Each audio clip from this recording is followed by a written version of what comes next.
Hi, it's Ken Burns with another UNUM chat. I'm just so thrilled to and excited to be in conversation with Krista Tippett about Leonardo da Vinci. Krista, we've just completed a two-part, 4-hour film on the life and work of one of our great artists and thinkers, Leonardo da Vinci. It's our first non-American topic, so I thought for a long time that we were sort of fish out of water, but there was something so compelling about him. If we human beings supposedly use only 10% of our brain, I was meeting somebody who was using maybe 75%, and it was asking me to be bigger than ourselves. And you've thought about a lot about the importance of humanism and the connection between humanism and spiritualism.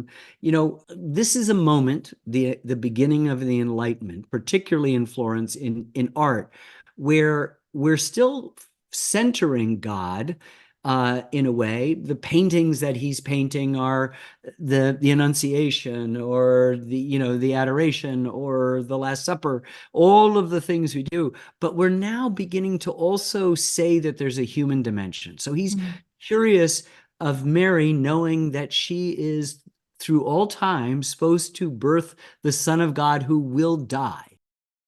Mary, of course, was the most common subject in medieval and Renaissance art. Here, Mary is Leonardo's focus.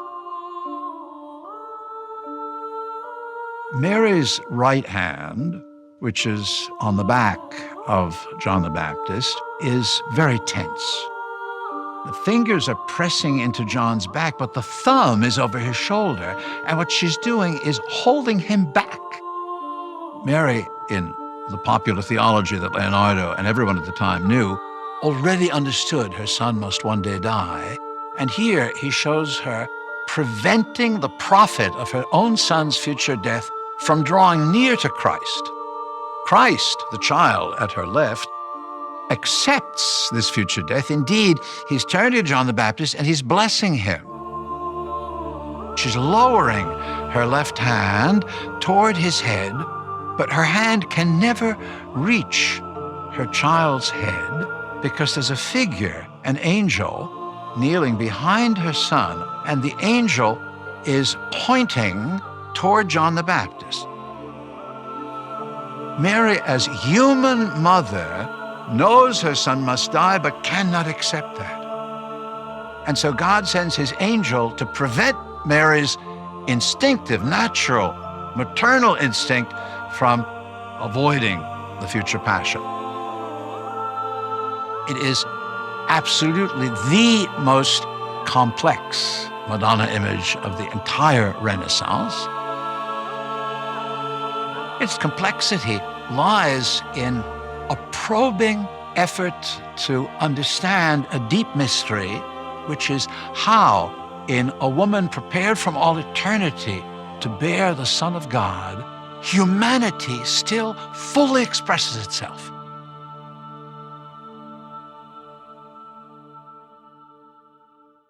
So there's something wonderful that Leonardo ushers in, which is not saying we're throwing the baby out with the bathwater, but we are able to merge this inherited and perhaps now kind of calcified religious tradition that's been going on for almost 1,500 years with this new thing, this new centering of the human being within the cosmos. Whether it's the Vitruvian man squaring the circle, whether it's understanding, as he did, so many things, not just on an artistic level, but on a scientific level. He's the greatest scientific thinker of his time, and yet we think of him as a great painter, who, by the way, has fewer than 20 paintings, half of which aren't finished. So this is, it's just an amazing thing. And coming in contact with him, all I want to say is it makes me want to be a better person. It makes me want to use more of my brain. It makes me wish that I was questioning more deeply these very fundamental questions of the moment. Not just who am I and what's my purpose here, but how does that leaf unfold? What is that butterfly doing? How does that bird elevate? What's going on? All the questions he was asking all the time. So how does Leonardo fit into this Hmm. question about the not the tension, but the combination of humanism and spiritualism? They are, of course, not Hmm. exclusive. They are one and the same thing. For me, Leonardo is just such an embodiment of a tradition of, I would say, wholeness, a more whole human, scientific, and spiritual enterprise that is the lineage of modern science as it came to us, but that has been lost. And I believe that we're kind of coming full circle. I don't think it's accidental that this is the film, the subject that you've chosen now, right? Because I think we are, we in hindsight put people in categories that they did, compartments that they didn't belong to.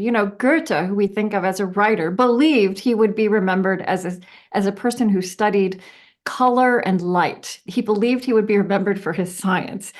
And yet, I love there's a line of Goethe that, he just I think what you see in him, as you see in Leonardo, is this beautiful merger where each discipline becomes larger and richer, right? So he said of color is the deeds and sufferings of light.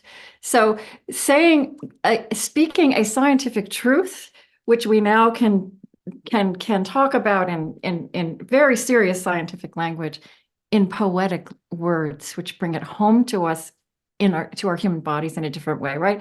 Genetics is the great person of the great founder of genetics is Mendel, who was a monk who was tending pea plants in his monastic garden.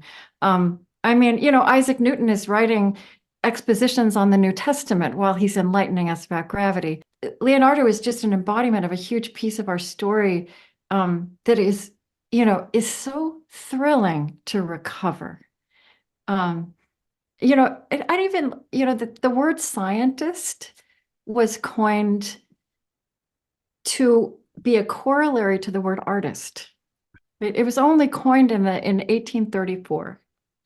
But we have so separated these things. And of course, the arts, just by nature, come from the spiritual part of us, right? When I first started covering religion and, entered in my own way the sphere of journalism about religion, um, I, I realized that when journalists, one of the things that goes wrong, and this has run through our whole society, that journalists interview religious figures like as politicians. And in fact, a lot of the religious figures who become famous act like politicians.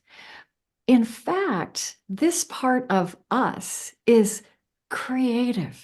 It's creative. And that's how I interview. That's how I draw out religious ideas, voices, lives. And in its creativity, it is in kinship, as it has been in the person of somebody like Leonardo and so many other people. It's so funny to see people making an enemy of the humanities in support of spiritualism, when, of course, the humanities is, in fact, embracing all of that. And one of the people that started our Tolstoy reading group, in the name of his now deceased son, has created a humanities institute at St. Anselm College. So to him, there's, it's as their slogan goes, humanity, it's for everyone, that Yeah. we're about that. And I think it's a wonderful thing to remember. There's Leonardo saw no distinction, where our Yeah. tendency to ensilo people, to trap them in something, is just for our own labeling convenience, when in fact the myriad beauty of the world is in the diversity of one silo, right? And we're all in it, scientist and sinner and saint, all in the same silo. Yeah, and I do find actually this sphere of investigating the interplay between the natural world and science and our humanity and the humanities, to be one of the beautiful things about the 21st century is that these things it's not just that they're coming back together, they've always belonged together, but we created these artificial separations and silos. And, the word ecosystem kind of entered our vocabulary about 100 years ago. And I think it was Arthur Tansley, who was also what we call a Renaissance man, right? That's what all these people were. They were just, I would say it's just about whole thinking, whole living, whole creativity. And I do believe that as we understand not just the workings of the natural world, something like the field of biomimicry, which takes nature as a teacher. We understand the functioning of ecosystems and forests. We understand that our own bodies have more microbial cells than human cells. We understand, there are things like the science of awe, right? And so, I think Einstein said that at the heart of science and religion and the arts is this capacity for wonder and this tendency to stand in awe. And we are actually in this time in our species where we have beautiful scientists, social psychologists, neuroscientists who are understanding awe as a force in human life, as something that actually protects us immunologically, that connects us at a bodily level when we're in crowds of people.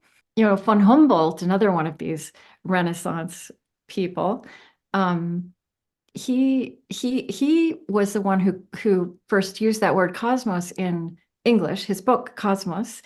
What he meant by that, what he was pointing at was us down here. The way we've used this word cosmos recently in the space age, I suppose, was about space out there, but really it's in here, and it is this miraculous physicality, and that is absolutely what. And I think Leonardo probably used that word miraculous, and now that would be one of these words that might be suspect. I mean, certainly in the academy would be suspect, but what we're talking about is the reality of mystery, the incredible complexity, the marvelous complexity, and standing in awe before that and investigating it is work that our spiritual selves, our scientific selves, our humane selves, that we do in concert. Well, I am in awe of you, Krista. You are a wonder, and you brought up Goethe, and so I just have to say I believe his last words were "more light."